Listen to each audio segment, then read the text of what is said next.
जैसे आप लोग आज एक बार फिर से एक नया वीडियो लेकर मैं आपके सामने आया हूँ। आज का जो टॉपिक है वो है जो हमारे आउटपुट बेस्ड क्वेश्चन होते हैं फॉर और वाइल रिगार्डिंग। उसमें मैं सब तीन प्रॉब्लम करेंगे, बहुत छोटी सी प्रॉब्लम होगी। इसमें दो बातें पूछी जाती है, जैसे आउटपुट क्या रहेगा और दूसरी बात वो लूप कितनी बार चला। तो आइए देखते हैं लूप किस तरीके से वर्क करता है बैकग्राउंड में। ओके, जैसे पहला प्रॉब्लम है for in X equal to 5 X is greater than 10। इसका मतलब है कि एक्स की इनिशियल वैल्यू क्या है, अभी मेरी 5 है। ओके, अब वो कह रहा है लूप तब तक चलेगा जब तक एक्स की वैल्यू 10 से बड़ी हो। अब यहाँ पे देखिए, क्या एक्स की वैल्यू 10 से बड़ी है? नहीं, क्योंकि एक्स में क्या है 5, और 5 10 से कभी बड़ा होता है? नहीं होता है। इसका मतलब क्या है? इसका मतलब यह है कि लूप एक बार भी नहीं चलेगा, क्योंकि लूप पहली बार में ही फेल हो गया। अब नॉर्मली होता ये है कि फॉर के बाद कर्ली ब्रैकेट लगता है, लेकिन यहाँ कर्ली ब्रैकेट नहीं है, तो सिर्फ और सिर्फ पहला स्टेटमेंट लूप की कंडीशन के साथ एसोसिएट माना जाएगा। इसका मतलब सीधा सा ये है कि लूप के अंदर कौन सा स्टेटमेंट माना जाएगा, सिर्फ पहला वाला। यानी अगर कंडीशन ट्रू होती है तो कौन सा करता, बार बार पहला वाला स्टेटमेंट, यानी वो एक्स की वैल्यू प्रिंट करता। लेकिन क्योंकि कंडीशन पहली बार में ही फेल हो गई, तो वो कंट्रोल आपका लूप से बाहर आ जाएगा। और सेकंड स्टेटमेंट क्या है? System no out of print Allen X into 4, ये वन टाइम करेगा क्योंकि ये लूप के बाहर माना जाएगा। ये स्टेटमेंट लूप के बाहर है क्योंकि करनी नहीं लगा, तो बाय डिफॉल्ट पहला स्टेटमेंट लूप के अंदर माना जाता है। उसके बाद के कितने स्टेटमेंट होते हैं लूप के बाहर। तो इसका मतलब ये है, ये जो लिखा हुआ है एक्स इंटू 4, ये वन टाइम प्रिंट करेगा। जिस समय कंट्रोल बाहर आया उस समय एक्स की वैल्यू क्या थी? 5। तो उसने क्या प्रिंट कर दिया? 5 इंटू 4, 20। ओके, तो आउटपुट में क्या आया? 20 आया। और लूप कितनी बार गया ना, तो आप लिखेंगे लूप विल बी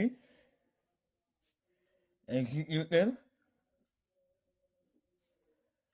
0 टाइम्स, क्योंकि एक बार भी नहीं चला, क्योंकि पहली बार में ही वो फेल हो गया। ऐसी ही दूसरी प्रॉब्लम है, जहाँ पे भी वी की इनिशियल वैल्यू क्या है? 5 है। अब वो कह रहा है माइनस माइनस वी, यानी वाइल वाइल का मतलब जब तक कंडीशन क्या है, जब तक कंडीशन है minus minus V greater than और इक्वल टू 0। मतलब वो कह रहा है कि जब तक माइनस माइनस वी की वैल्यू, अब माइनस माइनस वी का मतलब सिंपल सा है कि पहले वी की करंट वैल्यू में क्या हो, -1 हो, 4 हुआ। ओके, तब यहाँ पे वो चेक करेगा 4 के लिए, क्या 4 जीरो से बड़ा है? वो कह रहा है जब तक कंडीशन हुआ तब तक वी की वैल्यू प्रिंट होती है।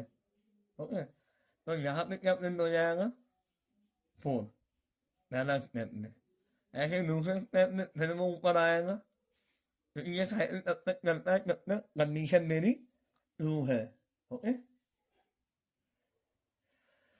फिर से ऊपर आया, फिर से हमने देखा माइनस माइनस वी अंदर जीरो, फिर से पहले वो वी की करंट वैल्यू में क्या करेगा?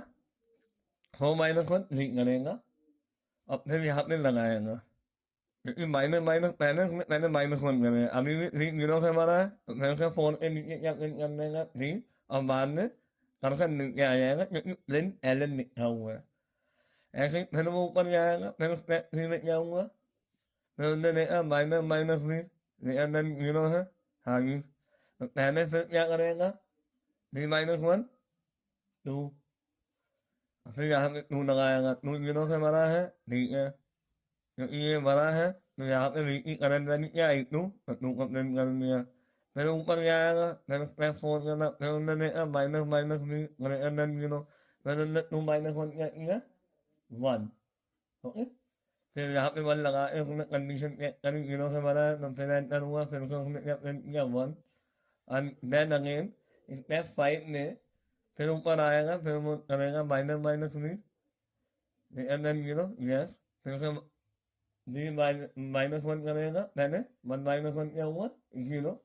तो 0 को लगा के देखेगा कि 0 से बड़ा है? नहीं, लेकिन 0 के बराबर तो है।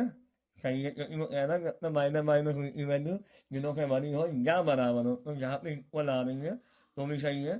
तो भी 1 के नीचे क्या प्रिंट करेगा? 0। तो ये हमारा आउटपुट हुआ। और लूप कितनी बार करना, तो आप लिखेंगे लूप, यहाँ पे जगह है, यहाँ लिख रहा हूँ, will be executed 5 times. Okay, I hope आपको समझ में आया होगा। ये तीसरा प्रॉब्लम है जिसमें एक्स और वाई की वैल्यू दे रखी है 5, एक्स में 5 और वाई में 50। वो कह रहा है जब तक एक्स की वैल्यू वाई से छोटी है या बराबर है तब तक क्या होता है, तब तक क्या होता है, वाई में वाई अपॉन एक्स आता है और सिस्टम का आउटपुट प्रिंट है वाई की करंट वैल्यू प्रिंट होती है। ओके, तो यहाँ पे हमने क्या किया है, एक्स में 5 है और वाई में 50 है, मैंने ये लिख लिया। अब हम कंडीशन के अकॉर्डिंग चल रहे हैं कि जब तक एक्स की वैल्यू वाई से छोटी है, 5 50 से छोटा है, तो वो क्या कह रहा है कि अगर ऐसा है तो वाई में क्या आ जाए, वाई अपॉन एक्स आ जाए। यानी वाई में क्या है 50 और एक्स में क्या है 5, तो 50 अपॉन 5 होता है 10। तो वाई में 10 स्टोर होने के बाद उन्हें प्रिंट करना है, वाई की वैल्यू प्रिंट करना है, तो 10 प्रिंट हो गए पहली बार में। और नेक्स्ट लाइन में आ गया क्योंकि प्रिंट एरर है। फिर ऊपर जाएगा, फिर कंडीशन चेक करेगा क्या एक्स की वैल्यू अभी वाई से छोटी है, हाँ। अब जब वाई में 10 आ गया तो आप वाई को यहाँ पे 10 कर देना। ओके, अब वो जब एक्स को वाई से कंपेयर करेगा तो 5 को अब 10 से कंपेयर कर रहा है, क्या एक्स की वैल्यू वाई से छोटी है, तो आप वाई की करंट वैल्यू क्या है 10 है सेकेंड स्टेप में। ओके, और 5 10 से छोटा है, सही है। तो फिर उसे क्या हुआ, Y equal to Y upon X क्या हुआ, यानी 10 अपॉन 5 क्या हो गया, वाई में क्या आ गया 2। तो अब वाई की वैल्यू हो गई 2, तो उसमें क्या प्रिंट कर दिया सेकंड लाइन में 2। 2 प्रिंट होने के बाद फिर ऊपर जाएगा, फिर कंडीशन चेक करेगा कि एक्स की वैल्यू वाई से छोटी है, नहीं। क्यों, क्योंकि 5 2 से छोटा नहीं होता है, क्योंकि वाई की करंट वैल्यू क्या है 2। तो वेरिएबल का मतलब हमेशा करंट वैल्यू से होता है, तो आप हमेशा करंट वैल्यू पुट करेंगे। ओके, तो इस तरीके से कैसे ये पीछे स्टेप में कंडीशन फेल हुई, तो यानी ये लूप कितनी बार करना, तो आप लिखेंगे loop will be executed 2 times. That's all. I hope आपको ये प्रॉब्लम समझ में आई होंगी। Thank you so much.